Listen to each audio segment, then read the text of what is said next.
All right, everyone. Welcome to session number 3 from the storytelling track. I hope you're already enjoying the event. Based on your comments, based on what I can see in the few seconds that I can consume the chat and the polls and overall the reactions, I feel like we're in a good spot here.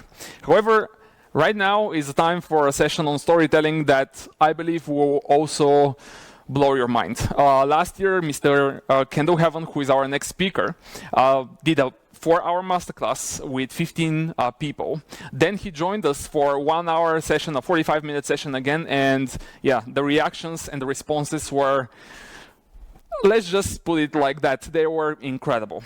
This time, he is coming with another take on the storytelling world from the scientific point of view, and I believe you will love this. When you hear his session and his thoughts around storytelling, it sometimes asks and questions your knowledge, makes you question your knowledge on the topic, and that I believe is, why those sessions are so valuable. And we are having him right now with us. It is 3 a.m. on his in his place, and he decided to join us still for a session. Mr. Heaven, welcome back, and thank you for doing this. Oh, my pleasure. My pleasure. And so let's begin. Yes. Since it's bright and early, everyone get a cup of coffee. Well, at least if you're here on the west coast of the U.S. with me, get a cup of coffee. Otherwise, some of you are early in the afternoon. Last year, I talked about the elements that control the way that the human brain makes sense out of incoming information. That was the big theme. This year, what I want to do is add a little muscle to that, show you what it looks like when you take this story science and let it use it and really muscle with it to make your stories have the impact that you want. So one way to show that is with a specific technique that I'm going to go to, reframing. Now, I want to begin with an equation, a little bit of math. Why in the world would we begin with a little bit of math? Well, this equation, the influence potential equation, influence again being defined as changing someone's attitudes, beliefs, values, understanding, and or learning in order to change their behavior, have some effect on their behavior, right? Anytime you're communicating, that's what you're trying to do.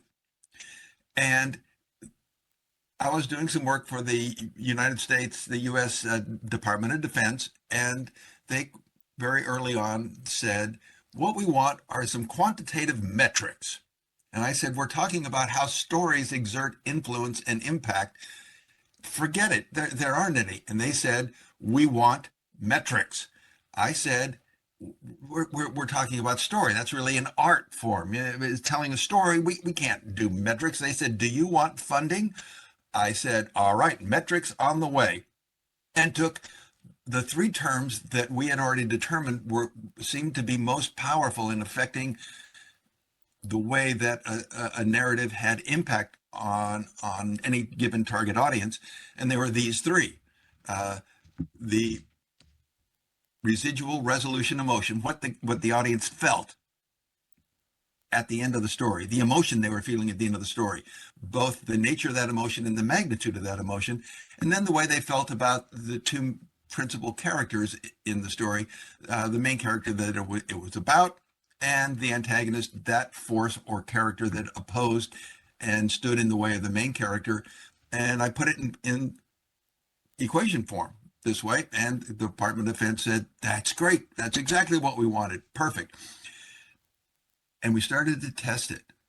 And as we tested, what we found was that it was freakishly and terrifyingly accurate. It really did give us a tool to look at some narrative and decide in advance, given some information about the target audience, how influential it would be. The problem was we just needed to interview people who are representative of the target audience to determine these 3 values, RRE, and the 2 character terms. Well, that then led to the last decade tearing apart the way that the brain does that. Every human brain given a narrative, will create those values and do it very accurately and very quickly, and more importantly, do it subconsciously, automatically. So the question was, how do you then, how does the brain do it? When we started to parse out the individual cues that come from the source material that the brain uses. And what we found ultimately is that it hinged on two questions. One, how does the brain make sense out of incoming information? We all do it. We do it automatically. But how do we do it? What is it that we look for to make sense out of incoming information? I now believe very strongly that most of the miscommunication that happens on this planet happens because an target audience makes sense of incoming information differently than the speaker or writer intended. And neither one knows that there's been a miscommunication because they both think they have correctly interpreted the information. Second, then, having made sense out of this information, the brain then says, what does this mean to me? Creates meaning for it. It is that meaning that then exerts influence, has impact, right? So in order to control the meaning, you also have to control how the brain makes sense.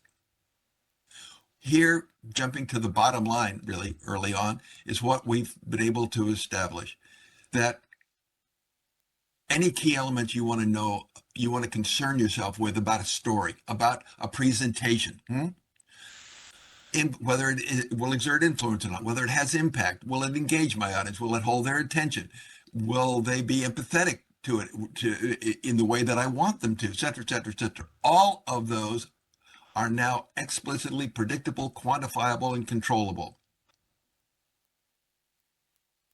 And also, that means we have the algorithms. We've been able to parse out and identify the specific little cues that come out of the source material that intersect with the target audience's natural banks of prior knowledge, their natural tendencies, their natural drivers, the issues, the concerns, the values, the motives that drive them, and then predict how influential, how impactful the result will be, and help communicators adjust accordingly. So, and I want to demonstrate what this looks like when you do it using reframing as an example, but just real quickly, what we're talking about is, here's what we found.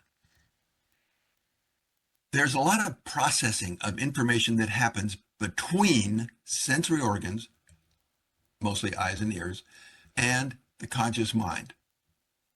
And what we find is that there are a number of those little micro segments in the lower back part of the brain that are part of this initial processing that respond to and resonate with very specific story-based informational elements. And we're able to show that the brain makes sense out of incoming information in story term using those 8 elements, hence the 8 essential elements that I talked about last year. Those then link together to form this neural story net. Key elements is that net story net and its processing of information lies between the external world and the conscious mind, the internal mind and memory. And that in order to make sense out of incoming information, that neural story net is very willing to distort, often completely reverse the intended meaning of information. And finally, that means that the story that reaches the conscious mind that your target audience thinks is exactly what you're saying, exactly what your meaning isn't necessarily at all what you're saying and meaning. Hence, the role for story science is to help you, the communicator, adjust what you say so that the story that reaches the conscious mind is the one you intended. What we're saying is that we turn incoming information into story form using these 8 essential elements before it reaches the conscious mind. What then reaches the conscious mind? Self-created, story-based version of the original material, the source material, distorted or altered from that original to make it make sense to that individual being a representative of a target audience. If you know something about the target audience, you can then know something about how your information will be received and adjust the way you say it so that it will be received the way you want. What I'm saying is that as a communicator, you need to be willing to extend your zone of responsibility beyond what comes out of your mouth, beyond what you type and put in a keyboard and then send off in reports or blogs. You need to extend your responsibility beyond that to up to what actually reaches the conscious mind of your target audience. That means you need to account for this internal automatic pre-processing that happens in the mind. That's what story science has been studying. That's what now you can understand, predict, and adjust for. So back to the equation. We started to look at what controls those three big terms. And starting with the residual resolution emotion, the way people feel, the way that your material leaves them feeling, which has a dominant effect on whether or not it affects them. So it alters their behavior, changes beliefs, attitudes, values, knowledge, learning in order to change behavior. That's what you're after. We found a couple of them that are very powerful. One is surprise. Surprise is the difference between the way your material actually ends and the way they expected it to end. So expectation versus actual. That's totally at your control. Totally something you can manipulate. Satisfaction. That's a comparison of the way something actually ends, what you actually deliver versus what they most desired for you to deliver. So desired versus actual. That's much harder for you to manipulate. You can manipulate it, but not nearly as well as surprise. Does the main character, main character, does the main character actually achieve their goal as implied or stated in this material?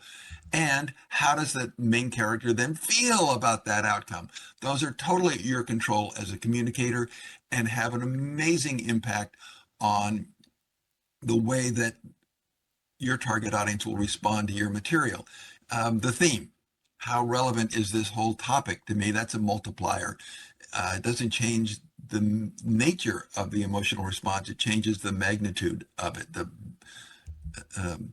And finally, then some things that relate to the structure of the way you put your material together. The point is, if you could control those few factors, you control 90 some odd percent of the contribution to your target audience's residual resolution emotion, the way they feel at the end. And all of those, even including satisfaction, are at your control. There's specific terms, elements, ways to control and manipulate what you provide to control the way your target audience interprets all of those. The same is true for those terms that relate to the two character versions, the two character terms. In fact, they're simpler. Will your target audience identify with, that is also empathize with those characters? Do they consider them to be part of us or part of quote unquote them? What character position, there are a couple of character positions we'll get to in a moment, does this character occupy in my version of the story? And then how do I emotionally assess them? How do I relate to them emotionally? Those are all things you can totally control and manipulate. So we began to then put together, how does the brain make sense of this story? Well, as I said, the first part is making sense of it. Now, when you look at a story, you look at material and how the brain is then trying to figure out what it's about. We find that the ability of the brain to make sense out of incoming material is all character-based. Who is this about? Who is it about? And in this material, what are they after? And why? Why is it important? Goal, motive. and then what problems, obstacles do they have to overcome. The biggest of those obstacles we call the antagonist. The antagonist and the main character may collide a number of times in this material, but the last time they do, we call the climax. After that, we find out, does the main character achieve their goal? Yes or no? How do they feel about it? And that creates this residual resolution emotion. And we started using that influence potential equation and using it for main character, antagonist, to start to assess how accurate it was and how predictive it was. And we found that for about 80% of the population, it was great, and 20% it was way off, because we realized that we were missing something. And that's what we were missing. The first thing the brain says isn't, who is this story about? It's, who is this story about for me? In other words, the target audience is looking for who they identify with. What we find, and I'll mention this again, when you create material, presentations, stories, posts, reports, where you, or the, especially if they're going down to, say, from the company headquarters to frontline troops, frontline workers, if you make yourself the main character, that typically is not who the story is going to be about for your target audience. And they're going to do what we call flip the story. They're going to convert you from the main character to that role of antagonist. They'll make you, instead of the main character of the story, they'll make you the bad guy of the story, and flip the story around. It happens all the time. And I'll show you some examples of that here in a moment when we talk about reframing. So once we know who the story is about for me, the question then is, how bad is the ending of this story for that character? And if it's bad, who do I blame for it? If it's good, who gets the credit? Or if it's bad, when I pass out the blame, what we find is that people pass out the blame not necessarily to the obstacle, the antagonist that got in the way of the main character, but it's to the person who should have fixed it, should have made it come out right. So what we're doing is identifying and introducing a new character position that the brain automatically searches for at a subconscious level. The power position, called the climax character, the one who has the power to make the story come out the way it's supposed to. Control that position, you control the target audience's interpretation of the meaning of your material. So what that means is that when we're looking at how your material exerts influence on a target audience, what we're looking at then is not the target audience, or not the main character, but what we're looking at is this identity character, the one they identify with, that has a goal and a motive and has some opposition, some problem or obstacle that they have to overcome. We'll call that the faux character. And then there's the climax of the story, which may or may not involve these at all because it's about the main character. But we have this climax character who's the one that has the power to make the story come out the way it does. Then we get to the resolution. Does the main character achieve goal or not? And this residual emotion. So we have two separate storylines going. The main storyline, the one that you're presenting about, the main character, and this identity or this influence line that's about the identity character.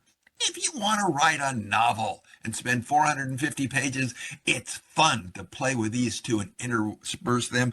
You don't. You want to keep it simple. You want to be able to control, impact, and influence easily and quickly. And that means for you, you want to force your audience to identify with the characters you want on the main character, on the main storyline. That is to say, the main character of the story. That's who you're wanting them to identify with.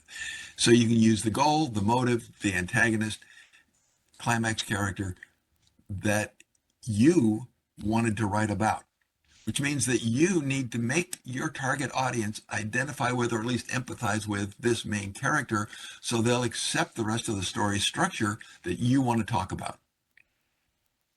And now we look at what these three character positions how they relate to each other, and how they are controlled by reframing a story so that you can control the emotion that your characters feel at the end of the story and control the impact that it has. That is then what we want to get to in reframing. First, a quick summary. For influence success, you want to force your target audience to view the main storyline as their influence line, which means you need to choose main characters that they'll identify with. If you can, match the motives between the main character and your target audience. What drives the target audience? If the same thing drives the main character, they will empathize with that character. And then make sure that the goal you define for your main character is one that's relevant to the target audience. You want to control this residual resolution emotion we've talked about, which is then expectations, satisfaction, goal resolution. Does the main character achieve their goal? And how do they feel about it? Control the target audience character evaluations. These are where we get into those 8 essential elements I talked about last year, but they're very explicit tools that are very easy to use that let you control how your target audience will relate to those characters, and then control this climax character, the power position, because the way that this character exerts power and exerts their influence at the climax and for the resolution of the story determines the success of your takeaway message, what you really want people to remember from your story. The point of all this is all of these things that control influence are totally under your control if you understand the explicit tools that drive it. So now we are at reframing. What do I mean by reframing? Well, first, you have to determine that the story that your target audience is going to hear when you deliver your material. Partly that may be determining the story that's already in their minds and looking at your material through the eyes of your target audience.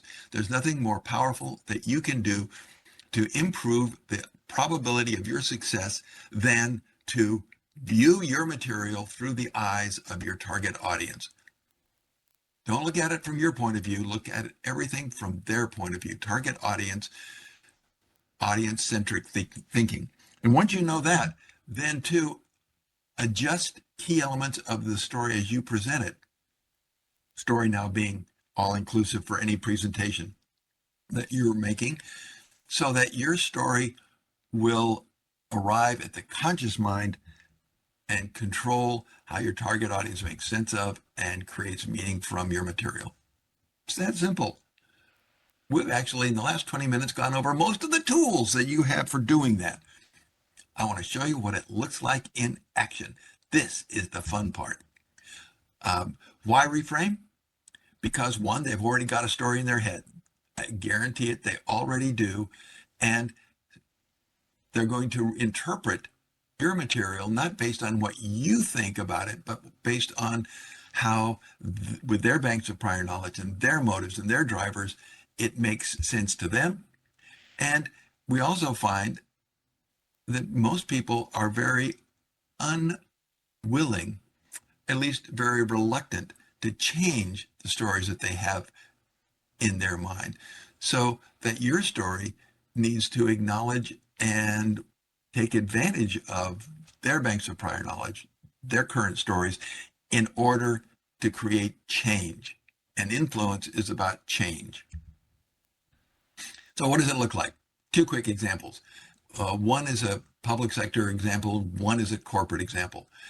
This was a county assessor. The county assessor is the one who assesses the value of every piece of property in a county, so he can spread fairly, equitably out the property tax burden that the county Board of Supervisors, county chief officers have determined must be raised every year. It's an important job. And in this particular county, it's in a major urban area in Arizona, western US, out in the Wild West. he had gotten elected um, by saying, I'm going to change, I'm going to update this office. It's antiquated. It doesn't respond to the needs of the citizens here. Everyone's grumbling about how inefficient and ineffective it is. I'm going to change it all. Got himself elected and didn't do anything until just before he was up for re-election, in which case he got a big grant from the state of Arizona to upgrade everything, completely new computer systems. The old ones, by the way, had been put in the 80s. And this is now 8 years ago. This happened. You can imagine how old and antiquated they were. He was going to get a fleet of planes so that instead of having a car drive up and down the street and take pictures of every property from the street in order to make his assessments, he would have planes fly over and with cameras capable of taking pictures accurate to a 16th of an inch of every building, every structure, every development on a piece of property. He'd use that for making assessments. And if anyone wanted to complain about one of his assessments, he was going to get drones that could be launched within an hour of filing a complaint over that property that had cameras capable of taking pictures accurate to a 64th of an inch of every developed piece of development, every building, every structure on a piece of property. And within an hour after that plane flew out, or that drone flew out, it would be back and give you an assessment. Instead of taking years to adjudicate a complaint, it would take hours. And he thought everyone would love it. And he started to talk about how great it was going to be when and how appreciative they should be of him for getting this grant and for making all these changes. The story he was telling was of all the new technology that would come from this grant, and him wanting to do his job, accurately assess property, because that was his job. His problem had always been a lack of technology, a lack of tools. And that was the problem. And that these new technologies were his climax character. They had the power to make it all come out right. And he expected people to express gratitude and relief and support. And instead, he got booed. He got death threats. And of course, in the Wild West of the US, if you get death threats, you take it very seriously. He was trying to say, we'll be able to do our job better with these new technologies. Isn't that grand? That's not what the people heard. His ratings in the polls dropped like falling off a cliff, and he was in danger of not getting reelected. That's when he brought me in to help him with his story. I said, first, let's see what story is your target audience hearing. First, they don't care about you. They don't identify with you. They identify with property owners. Why? That's what they are. What's the goal of every property owner? As soon as you mention the assessor, minimize assessed value of their property. Why? Because we all want to reduce or minimize our tax burden. So who's the enemy? Who's the bad guy? The assessor and all his new tools. So that the climax character for these people had to be someone who could successfully cheat. Because maybe if they were going to add a little something onto their house, build a little something out back, they might want to see if they could do it without getting the permits and paying their taxes. And so what the assessor was saying was, I'm going to be able to catch anyone who cheats with all this new technology. And so the population, property owners, were feeling anger and outrage. The story that they heard was, the assessor wants to spy on us and raise our taxes with new technology. And they wanted him out of office. All we have to do is reframe the story. The story is, here's this new technology that's coming in that'll do this job that needs to get done, do it better. He told it about himself. And of course, they flipped it so that instead of being the main character of the story, he was now the antagonist, the bad guy. I said, let's reframe the story. First, you'll never get people to care about you. They care about themselves, and that's who they relate to. That's who they can identify with. So we're going to tell about the property owner. I said, so we need to do that and then change the goal. What goal do we have? Instead of saying minimize your property value, a related goal would be not to pay someone else's taxes. So I got him to change his first line of every speech. You don't want to pay someone else's taxes, do you? I know I don't. Because, of course, the motive is still to reduce taxes. Well, as soon as you take this as a goal, who becomes the enemy? As soon as you do that, who becomes the enemy? The cheater. Why? Because if someone cheats and doesn't pay their fair share of the taxes, someone else must. And as soon as he changed the story, reframed the story by starting here and focusing the story on you don't want to pay someone else's taxes, what it meant was that his new technology and he, the assessor, were going to be able to catch cheaters and thus keep honest taxpayers from having to pay someone else's share of the taxes. And what he got was grudging acceptance. The theme he kept putting out is it's all about fairness. It's the same story. The reaction was 180 degrees different. All he did was reframe the story so that they would see the value of the story he wanted to tell. He made it relevant to his target audience. That's reframing. So techniques for reframing. One, if you can, change the main character, the identity character, to someone who your target audience will identify with. Change to someone else's point of view, POV. This also then changes, if you change the main character, you're changing goal, you're changing where the story ends, you're changing the problems and characters, the problems and conflicts that the story is about. If you can, you do that. That changes everything. That's the easy one. If you can't, well, at least change the goal of the main character. That's what we did with the assessor. Find a goal that the target audience will agree with. Talk about that and put your story framed around that goal. That changes what's the relevant conflicts and problems. It changes how the climax character enters, who the climax character is, and it changes where the story ends. If you can't do that, at least change motives so that your target audience will relate to and identify with, or at least empathize with, your main character. It's called motive matching. Have those motives match. And that changes why things happen. One more example. Big oil. I won't name companies, but this is the biggest oil company that there is. About now 7-8 years ago, they first toyed with the idea of at least partially going public to raise money. And so put out a very small, simple slide deck from their PR office overseas. This is not a US-based company, that said it was going to potentially go to investors, and said, in a sense, we can dominate the world's the supply of petroleum oil around the world. Why? Because we own the most oil, and so therefore you should invest in us and not in any other oil company, because they're small potatoes and they can't guarantee that your oil supply. We can. And said that we are the biggest. Therefore, if you want oil, you got to come to us, and expected everyone to be eager to invest and adopt.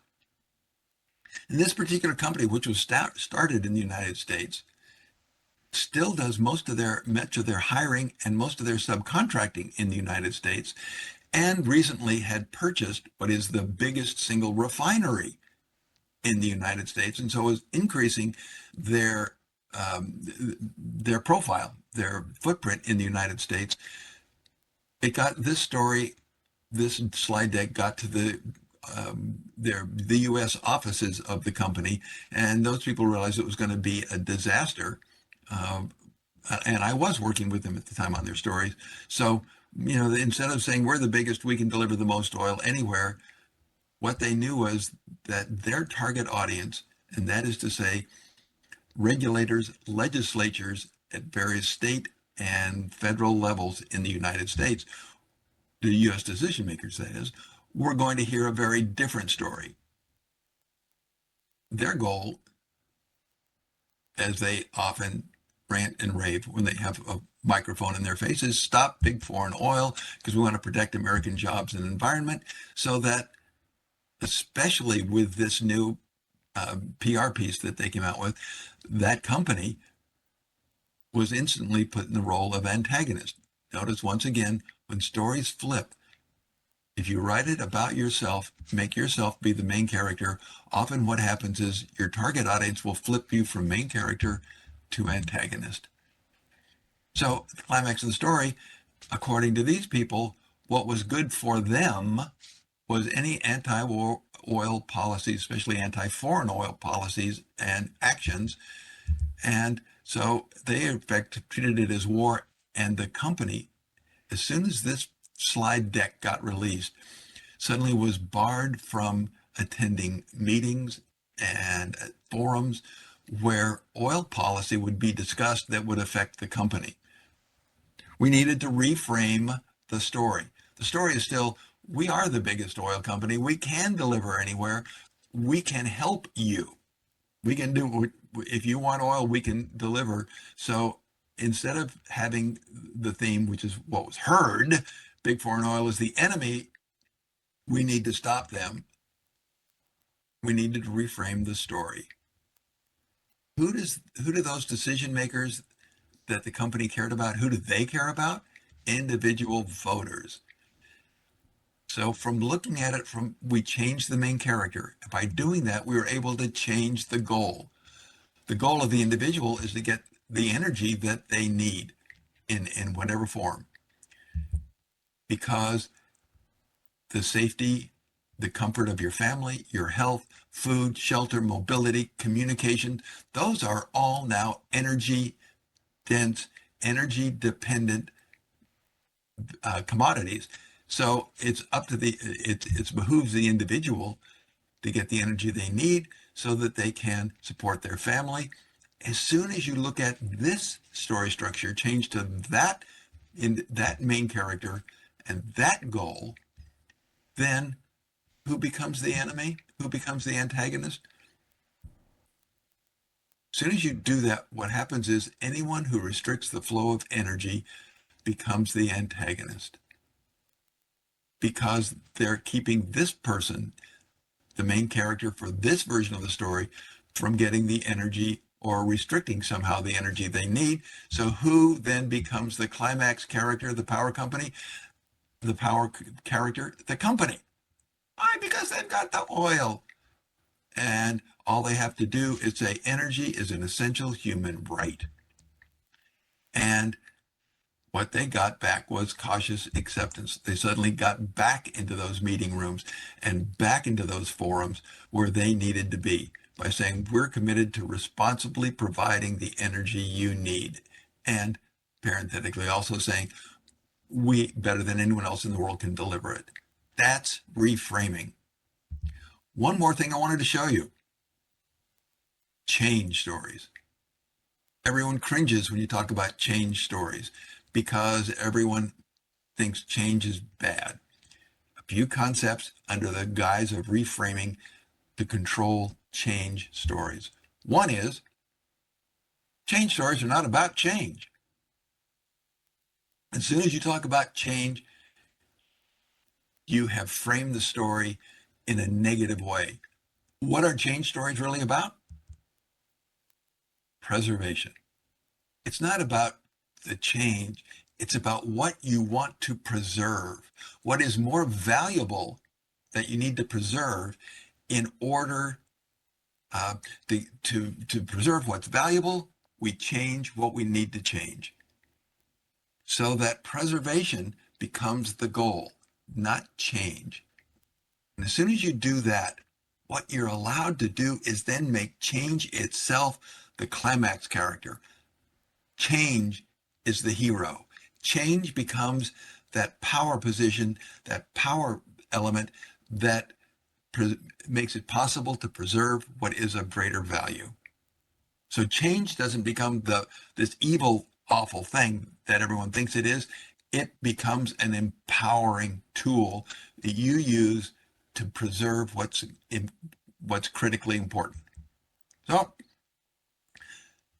then the journey story then becomes a positive one toward preservation instead of this grueling, awful drudgery that we endure to get through change. It reframes and flips the same story to make it a positive story instead of a negative story. It is literally just that simple. An example. This is a snack food giant worldwide who actually had an office, a change office, and they wanted to put out a video to be played in all of the facilities around the world, factories, distribution centers, sales centers that the company possessed. And so they interviewed people who ran corn chip making machines on the factory floor, people who were in the bagging department, people who were sales department, drivers who drove the bags of snack food around and stuffed them on convenience store shelves. Interviewed everyone and took out those clips that they wanted to put in this video. And the video said time after time after time, these people said, yeah, we had to change stuff, and it was tough. And you know, some people lost their jobs, and some departments had to regroup. We had to kind of work harder, but we made it through, and we're stronger for it. They put it out, and it was a disaster.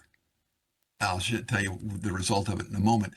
But it was a disaster because the frontline workers in this giant company didn't hear, yeah, we got through it and it was tough, but we got through it. What they heard was totally different story, because from their point of view, what they wanted to do was preserve their job.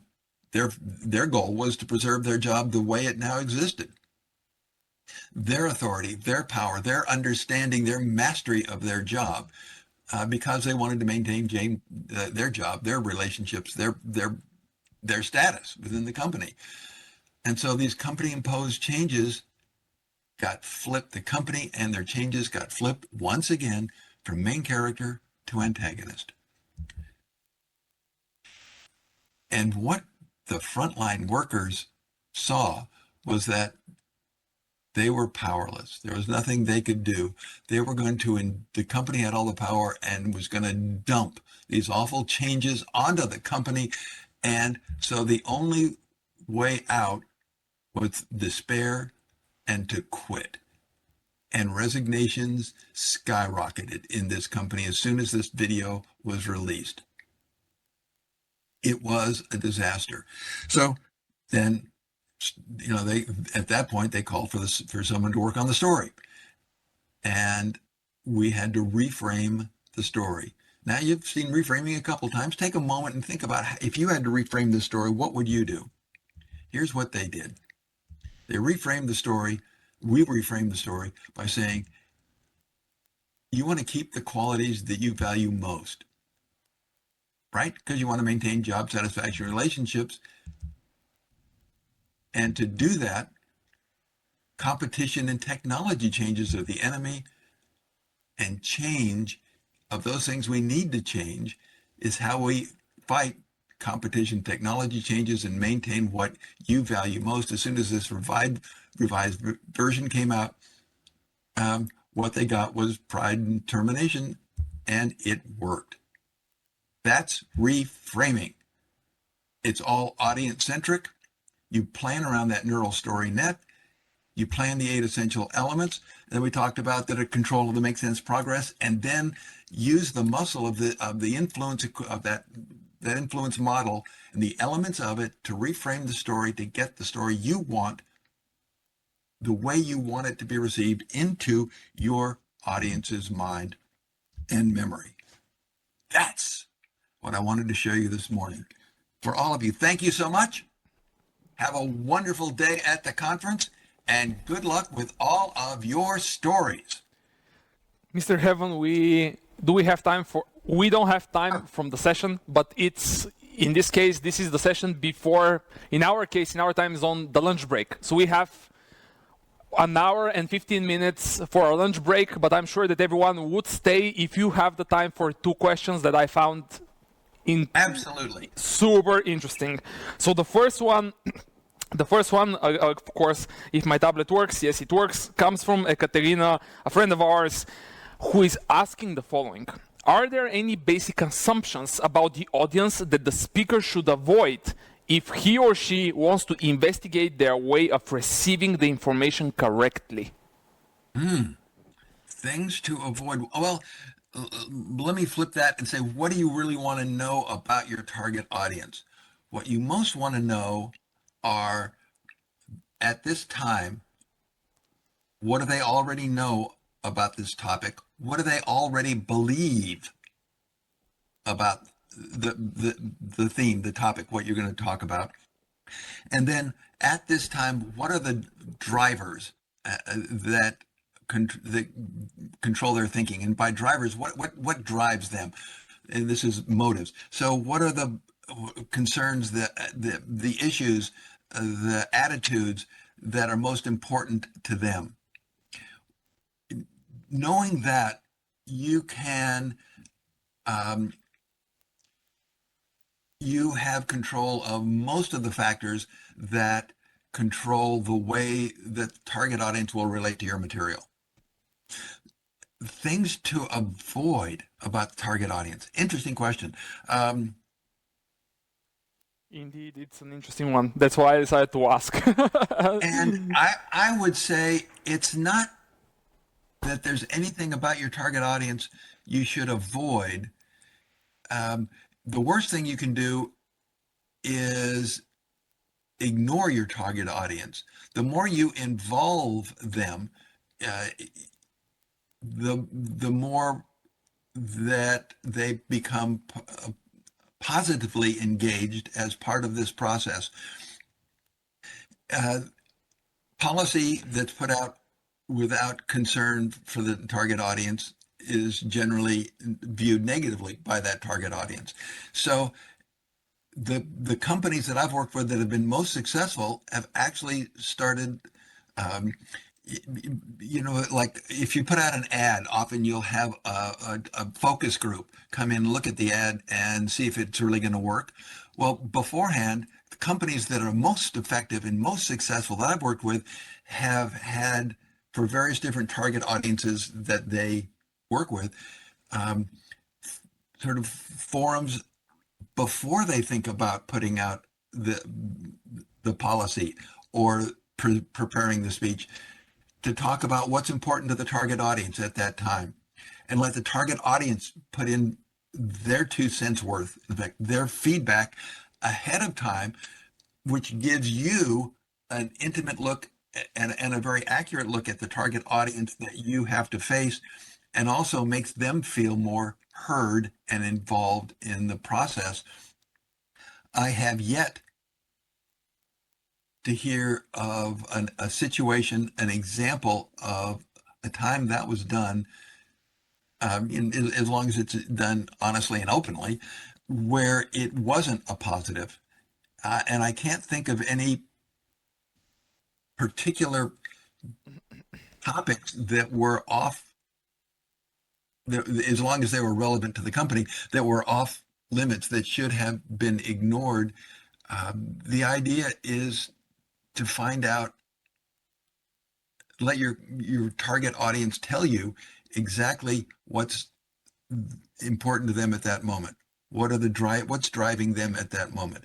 What are the key issues for them at that moment? So, because those are the ones that will be the filters through which they view your material and make sense of it.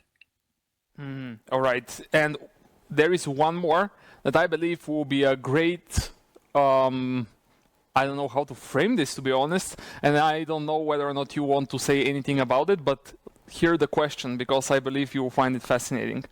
So there is a question that says, hey, okay, with this scientific insight on how to reframe stories become an even more powerful tool, right? Yes, they do. If the metrics are correct and predict outcomes of audiences, how do we prevent this tool is not set up for the bad?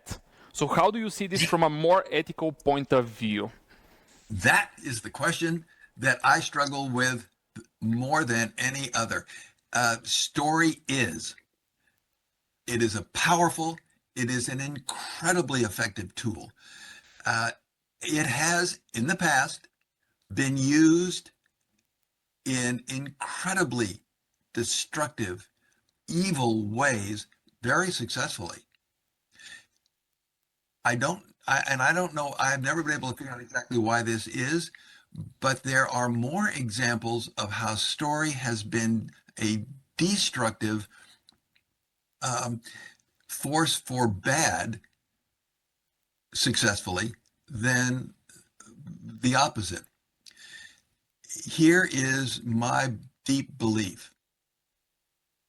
The more all people know and understand about story and how it works, the harder it is for someone to manipulate the story for evil purposes.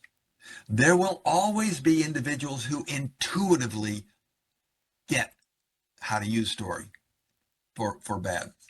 We've got a couple of those in the United States right now that could easily tear the United States apart if they were allowed to. Yep. And seem to be really good intuitively at doing it. The only counter is for the whole population to become consciously aware of exactly how stories work. I would love it if every person on this planet, starting in about second grade, was exposed to all that we now know from story science, because that makes them less vulnerable to being manipulated in ways that are counter to their best interest and their values by someone who is really good and slick, just intuitively, naturally with story. Can it be used for evil? Yes, it can. And that's the big problem. The counter is universal public awareness. And that would be my fondest, my wildest dream, and my greatest glory would be if that was set up as a global policy. If the United Nations would make that a mandate to be a human being on Earth, I'd love it, because then we'd all understand when someone is trying to manipulate us with story and would know how to counter it. Brilliant, Mr. Haven. We will leave you here because it's 3:53 a.m. in your time zone. A lot of people are commenting in the chat for your session. I think you will love the answers once you see them. We can copy paste them for you on your email so that you explore afterwards. That would be great. Everyone, I hope that you also found that session extremely insightful. I think that it's also one of those sessions that I personally will rewatch at least a few times again and again.